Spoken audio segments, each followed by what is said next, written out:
Bienvenue sur Africa 24 dans cette nouvelle édition du QG News. Au sommaire de l'actualité, plus de 9 millions d'Angolais attendus aux urnes le 23 août pour les élections législatives. Un scrutin au double enjeu, le poste de président de la République revenant au chef du parti qui remporte ces élections. Au Mali, les hauts fonctionnaires invités à déclarer leurs biens. Au total, ce sont environ 55 000 personnes qui ont jusqu'à fin août pour justifier leur patrimoine. Et la croissance exponentielle de Lagos, capitale économique du Nigeria, la démographie a connu un véritable boom en à peine 50 ans. Le président français Emmanuel Macron au Maroc depuis ce mercredi pour une visite officielle de 2 jours. Il a été reçu par le roi Mohamed VI. Au menu des discussions, la crise diplomatique dans le Golfe et la lutte contre le terrorisme. Une visite éminemment politique mais marquée tout de même par ce dîner ce mercredi soir entre le président français et le roi marocain à la présidence royale de Rabat. Un dîner de rupture du jeûne en cette période de Ramadan. Le 23 août, les Angolais seront convoqués aux urnes pour les élections législatives. Des élections sans véritable enjeu, disent les analystes. Le parti au pouvoir, le MPLA, Mouvement populaire pour la libération de l'Angola, partirait déjà grand favori. Corinne Camdem. Le 23 août 2017, 9,5 millions d'Angolais seront appelés aux urnes pour élire leurs nouveaux dirigeants. Au pouvoir depuis 1976, José Eduardo dos Santos, 74 ans, a annoncé qu'il ne se représenterait pas lors de ce scrutin. En février, son parti, le Mouvement populaire pour la libération de l'Angola, a désigné l'actuel ministre de la Défense, João Lourenço, pour lui succéder en cas de victoire, jugée très probable selon les analystes. L'année 2017 comporte des grands enjeux pour l'Angola. Effectivement, nous allons élire un nouveau président. Vu que le président de la République actuelle, M. Dos Santos, laisse le pouvoir et son libre choix. Le peuple angolais a le privilège d'élire le nouveau président de la République. Ce n'est pas une mince affaire.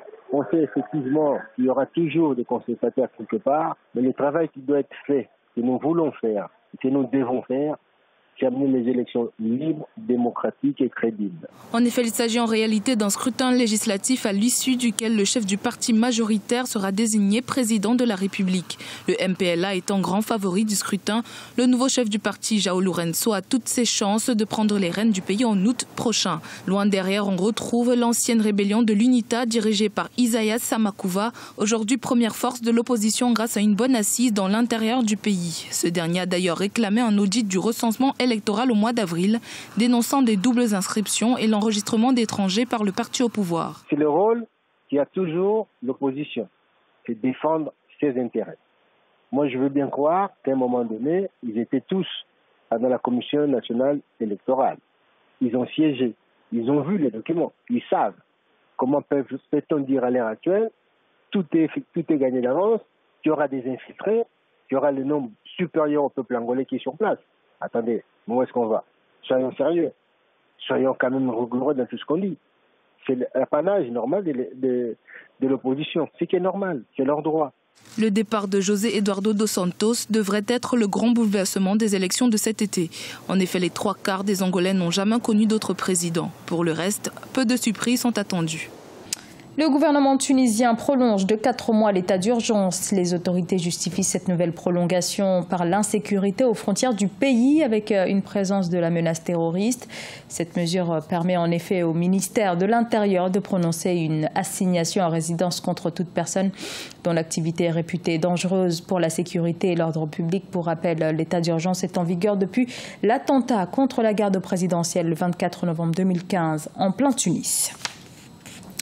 Les fonctionnaires maliens devront déclarer leurs biens. Jusque-là, seuls les ministres et hauts fonctionnaires étaient tenus d'en faire la déclaration. Mais la mesure s'étend désormais à tous les fonctionnaires. Objectif, lutter contre la corruption. Gladys Mamba. Lutter efficacement contre l'enrichissement illicite, c'est l'objectif que s'est fixé l'État malien à travers une opération menée par l'Office central de lutte contre l'enrichissement illicite. Cette opération vise des hauts fonctionnaires du gouvernement malien. L'Office central de lutte contre l'enrichissement illicite agit pour la première fois depuis sa création en 2014 et annonce d'ores et déjà des mesures disciplinaires. Le fonctionnaire assujetti qui manque à sa déclaration de biens avant fin août 2017 sera révoqué de ses fonctions et interdit d'exercer pendant 5 ans. Une opération inédite et de grande envergure. Près de 55 000 fonctionnaires maliens doivent déclarer leurs biens et justifier leur patrimoine d'ici fin août 2017. Les fonctionnaires reconnus coupables de corruption encourraient de 1 à 3 ans d'emprisonnement si le montant détourné est inférieur à 50 milliards de francs CFA et 5 ans de prison si la somme dépasse le montant précédemment cité. En réalité, cela est un schéma classique parce que l'ancien régime avait été considéré comme étant un régime corrompu.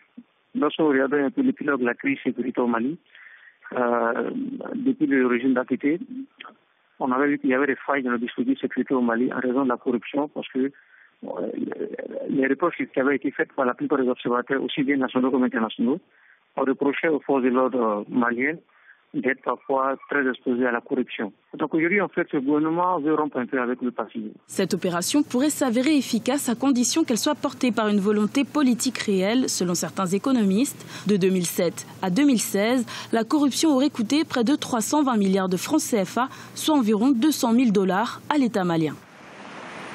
La loi sur le code du numérique est adoptée au Bénin, une nouvelle législation très attendue. Elle vise à encadrer les services GSM, l'Internet, la cybercriminalité, le journalisme en ligne, l'utilisation des réseaux sociaux et l'e-commerce. L'urbanisation du continent d'ici 2020, la majorité des Africains vivront selon les analystes en milieu urbain. Cela devrait être le cas notamment au Nigeria, à Lagos aujourd'hui peuplé de 20 millions d'habitants qui doivent faire preuve d'ingéniosité pour trouver de la place. Ibrahima Djoumaba.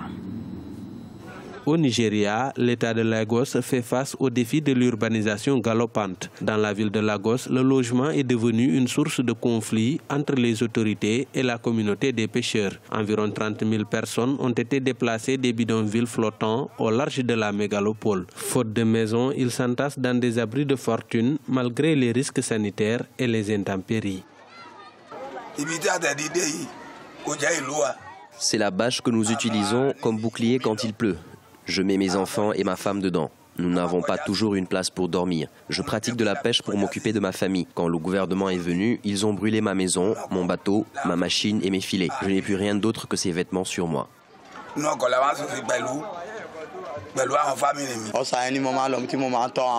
Nous avons squatté cette maison qui n'est pas la nôtre, car nous n'avons pas d'autre endroit où aller. Je dors dans ce bateau qui n'a pas de toit avec ma famille. Lorsqu'il pleut, nous sommes mouillés, tout comme nous sommes exposés aux rayons solaires.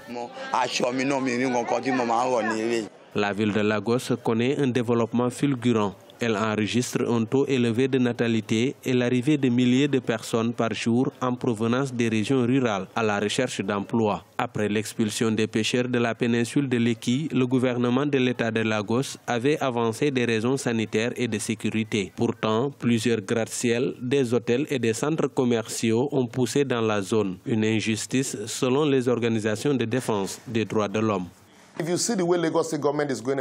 On a comme l'impression que le gouvernement de l'État de Lagos tente de repousser et d'éloigner les pauvres de la ville. Les actes posés pour le déguerpissement des pêcheurs et la manière sont injustes. Au sein des pêcheurs aussi, il n'y a pas assez de solidarité pour y faire face.